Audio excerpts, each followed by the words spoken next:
하나님 말씀 사순절 묵상 내게 주신 말씀, 오늘은 마태복음 18장 10절에서 14절 말씀 가지고 함께 나눕니다.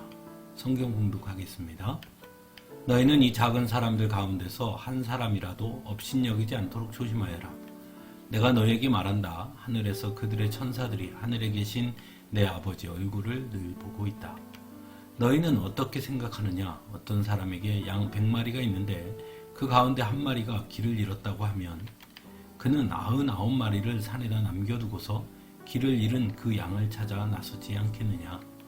내가 너희에게 말한다. 그가 그 양을 찾으면 길을 잃지 않은 99마리 양보다 오히려 그 한 마리 양을 두고 더 기뻐할 것이다.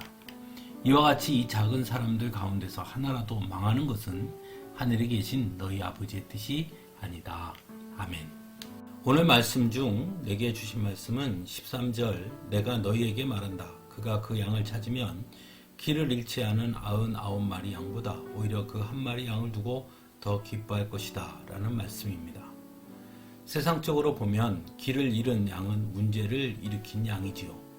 또한 그 양으로 인해 목자는 양을 찾으러 다니는 수고를 감당해야 했으니 주인을 피곤하게 하는 양이었습니다. 또한 99마리와 함께 있었다면 길을 잃지 않았을 텐데 길을 잃었다는 것은 소위 왕따 양이거나 또는 스스로 공동체의 규율을 지키지 않고 자기 멋대로 하는 양이라고 할 수도 있을 것입니다. 한마디로 말하면 손이 많이 가는 양 또는 문제투성이 양이라 할 수 있을 것입니다. 그런데 하나님은 오히려 그 한 마리 양을 찾기 위해 99마리를 남겨두는 위험을 무릅씁니다. 또한 그 양을 찾기까지 포기하지 않습니다.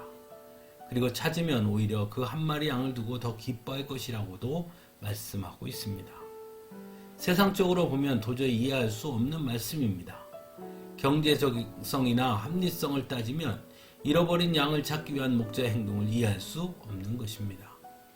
하지만 사랑의 관점으로 보면 다릅니다.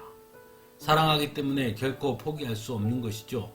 그래서 어떠한 대가를 치르더라도 그 양을 찾기 위한 수고를 담당하게 되는 것입니다. 그리고 그 사랑 때문에 바로 우리가 하나님의 은혜를 입은 것이겠지요. 만일 합리성과 경제성만을 따졌다면 하나님 입장에서 보면 어쩌면 우리는 포기하는 것이 더 나을 수도 있었을지 모르겠습니다. 매일 불평하고 원망하고 하나님의 말씀대로 살겠노라고 결단하고는 또 쉽게 무너지기도 하고 하나님의 마음을 아프게 하는 경우가 훨씬 더 많은 자들이 바로 우리들이니 말입니다. 하지만 하나님은 우리를 포기하지 아니하시고 끝까지 찾을 때까지 함께 하심으로 우리를 찾아 불러주셨고 회복시켜 주신 것이죠. 문제투성이인 우리들을 말입니다. 그래서 우리는 언제나 감사해야 합니다. 또한 우리를 향하신 하나님의 사랑이 얼마나 크고 특별한지를 깨달을 수 있어야 하는 것입니다. 함께 기도하겠습니다.